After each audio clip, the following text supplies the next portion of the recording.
ഒരു വാർഡിൽ 50 നമ്മളിപ്പോൾ കൊടുക്കുക. അപ്പോൾ 101 വാർഡിലായിട്ട് 5050 പേർക്ക് ഇപ്പോൾ കൊടുക്കുന്നു. വരും വർഷങ്ങളിൽ ഞങ്ങളിത് തുടരും. അപ്പോൾ അടുത്ത വർഷങ്ങളിൽ ഇത് തുടക്കം എന്നുള്ള നിലയ്ക്കാണ്.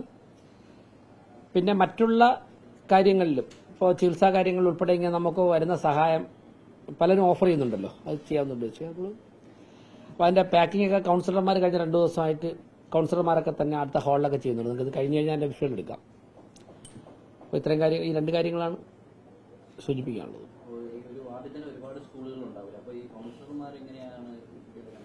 അല്ല, വിദ്യാഭ്യാസ വകുപ്പിനോടാണ് ലിസ്റ്റ് തരാൻ പറഞ്ഞിട്ടുള്ളത്, കൗൺസിലർമാരല്ല. ഏറ്റവും അർഹരായ വിദ്യാർത്ഥികൾ ഇക്കാര്യം നമുക്കിപ്പോൾ ഇപ്പോഴത്തെ അവസ്ഥയിൽ നമുക്കൊരു സ്കൂളിൽ 50 ഒരു വാർഡ് 50 കൊടുക്കാനുള്ള നിർവാഹം ഇപ്പോൾ ഉള്ളൂ. അപ്പോൾ അധ്യാപകരോട് തന്നെ ആ സ്കൂളിൽ ഏറ്റവും ഡിസർവ് ചെയ്യുന്ന കുട്ടികളുടെ ലിസ്റ്റ് ശേഖരിച്ച് തരാനാണ് പറഞ്ഞിരിക്കുന്നത്. കൗൺസിലറോ കോർപ്പറേഷനോ അല്ല ലിസ്റ്റ് എടുക്കുന്നത്, വിദ്യാഭ്യാസ വകുപ്പ് വഴിയാണ് ലിസ്റ്റ് വാങ്ങുന്നത്. എന്നിട്ട് കൗൺസിലർമാർ ആ വാർഡിൽ പോയി കുട്ടികൾക്ക് നൽകും. ഓക്കെ, അതിൻ്റെ തുടക്കം ശനിയാഴ്ച വൈകുന്നേരം 3 മണിക്ക്, ശനിയാഴ്ച രാവിലെ 10 മണിക്ക് കോർപ്പറേഷനിൽ തന്നെ ഓപ്പൺ എയർ ഓഡിറ്റോറിയം അവിടെ വെച്ചിട്ട് ചെയ്യും.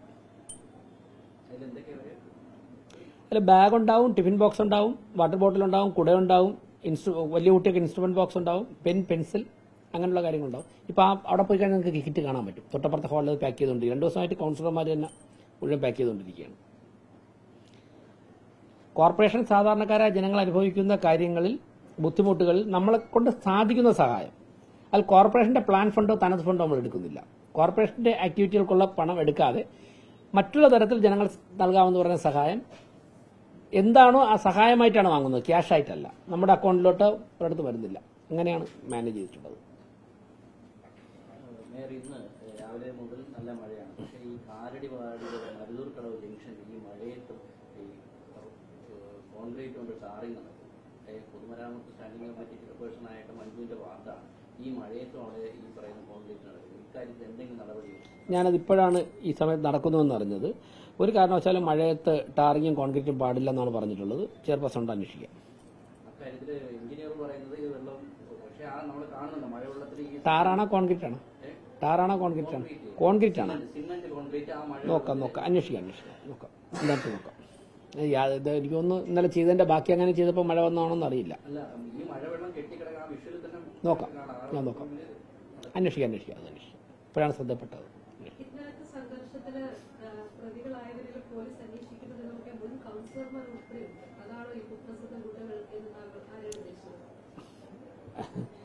ഞാൻ പറഞ്ഞതിൽ തന്നെ എല്ലാം ഉണ്ട്. ഇനിയിപ്പോൾ ഞാൻ പറഞ്ഞതിലെല്ലാം ഉണ്ട്. അങ്ങേക്ക് അങ്ങനെ സംശയം തോന്നിയത് യാദൃച്ഛികം. ജീവിച്ചിരിക്കുന്നവരുമായിട്ടും അല്ലാത്തവരുമായിട്ടും ഒരു ബന്ധമില്ല. സ്വാഭാവിക സംശയം. തിരുവനന്തപുരത്ത് പ്രവർത്തിക്കുന്നവർക്ക് അറിയാമല്ലോ അതൊക്കെ.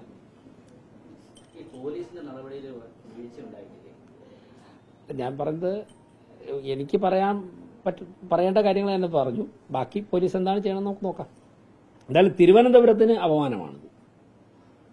സ്റ്റേറ്റ് ക്യാപിറ്റൽ വന്നിട്ട് ഒരു കേന്ദ്ര ഏജൻസിക്ക് ഒരു കേസ് അന്വേഷിച്ചിട്ട് തിരിച്ചു പോകാൻ പറ്റില്ല എന്ന് പറഞ്ഞാൽ അത് അങ്ങനെ അനുവദിച്ചു കൊടുക്കാൻ പറ്റുന്ന ഒരു സാഹചര്യമാണ്.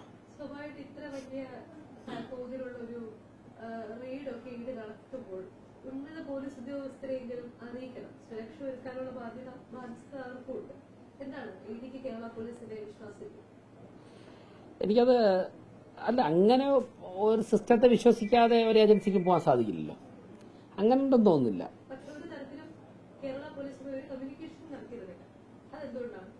അല്ല, അങ്ങനെ വാർത്തകൾ കണ്ടിരുന്നു. അവർക്കൊരു സിസ്റ്റം ഉണ്ടല്ലോ. ഇപ്പോൾ പോപ്പുലർ ഫ്രണ്ടിനെ നിരോധിക്കുന്നതിന് മുമ്പ് കേരളത്തിൽ അറസ്റ്റ് നടന്നു. അപ്പോൾ അതിന് NIA വന്നത് NIAയുടെ ഒരു സിസ്റ്റം പാലിച്ചാണ്. അതിലൊരു കമ്മ്യൂണിക്കേഷൻ ഗ്യാപ്പ് ഉണ്ടായതായിട്ട് ആരും പറഞ്ഞില്ല. ഇതിനേക്കാൾ വലിയൊരു അറസ്റ്റ്. ഇത് 2 വീടുകളിൽ റെയ്ഡല്ലേ നടന്നുള്ളൂ.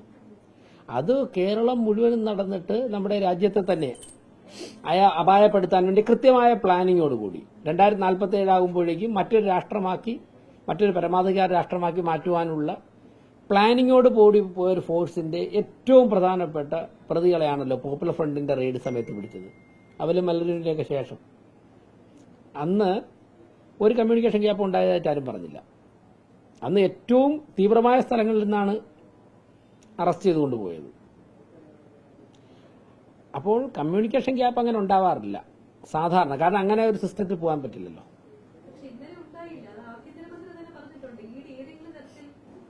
തരത്തിലൊരു മുന്നറിയിപ്പ് പോലീസിന് കൊടുത്തിരുന്നില്ല. പോലീസിന് കൊടുത്തിരുന്നെങ്കിൽ കുറച്ചുകൂടി സുഗമമായി അവർക്ക് സുരക്ഷ ഒരുക്കാൻ പറ്റുമായിരുന്നു എന്നുള്ളതാണ് ആഭ്യന്തരമന്ത്രി പറയുന്നത്. എന്താണ് ഒരു ഒപ്പോസിഷൻ ലീഡറിനെ പോലെ ഒരാളുടെ വീട്ടിലേക്ക് പോലീസിന് ഇടി കയറുമ്പോൾ സ്റ്റേറ്റിനെ അറിയിക്കുന്നത്? അല്ല, എനിക്ക് അക്കാര്യം കമ്മ്യൂണിക്കേഷൻ എങ്ങനെ നടന്നു എന്നുള്ളത് വാർത്തകളിലൂടെ വന്ന അറിവ് മാത്രമേ ഉള്ളൂ. പിന്നെ രാവിലെ ഇത് സംഘർഷം നടന്ന വൈകുന്നേരം 4 മണിക്കല്ലേ ആണല്ലോ. എത്ര മണിക്കാണ് തുടങ്ങിയത്? 6 മണിക്ക്. രാവിലെ 6 മണിക്കും വൈകുന്നേരം 4 മണിക്കും ഇടയ്ക്കുള്ള സമയം ഒരു കമ്മ്യൂണിക്കേഷൻ നടന്നില്ലെന്നാണോ?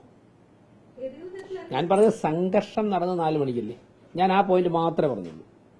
സംഘർഷം ഉദ്യോഗസ്ഥർ അന്വേഷണം നടത്തിയിട്ട് വീട്ടിൽ നിന്നും പുറത്തു പോകുമ്പോഴേക്കും അവരെ ശാരീരികമായി ആക്രമിച്ചതിലെ കൃത്യമായ പ്രതികളെ പോലീസ് അന്വേഷണം നടത്തി അറസ്റ്റ് ചെയ്യണം. അതാണ് ഈ ഞാൻ പറയാൻ ഉദ്ദേശിച്ച പോയിന്റ്. ഈ നിയമസഭാ തെരഞ്ഞെടുപ്പിൽ ബിജെപിക്ക് നല്ല ചരിത്രപരമായ വിജയമാണ്.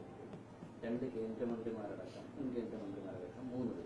പക്ഷേ ഇപ്പോൾ നിയമസഭാ കക്ഷി നേതാവായിട്ട് തെരഞ്ഞെടുപ്പ് ബി.ജെ.പി.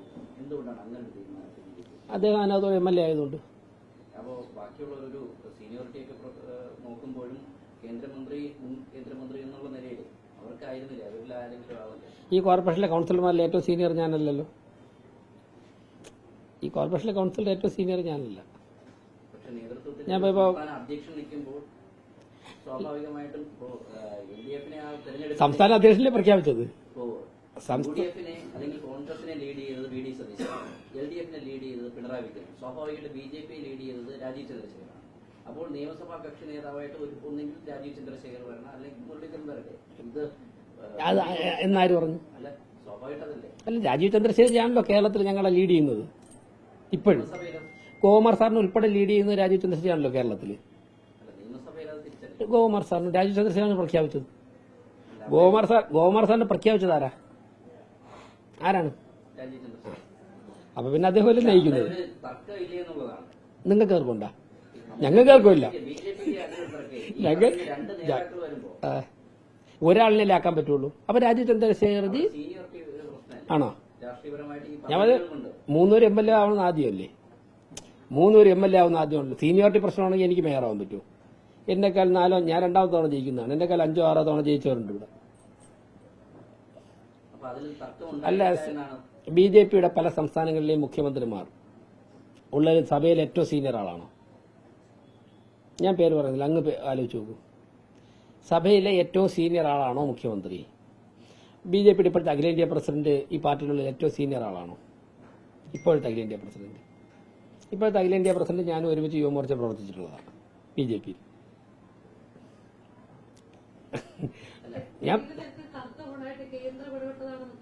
നിങ്ങൾ വാർത്ത കൊടുത്തു, ഏഷ്യാനെറ്റ് അങ്ങനെ വാർത്ത കൊടുത്തിരുന്നു. അത് മാത്രമേ ഞാൻ കണ്ടു.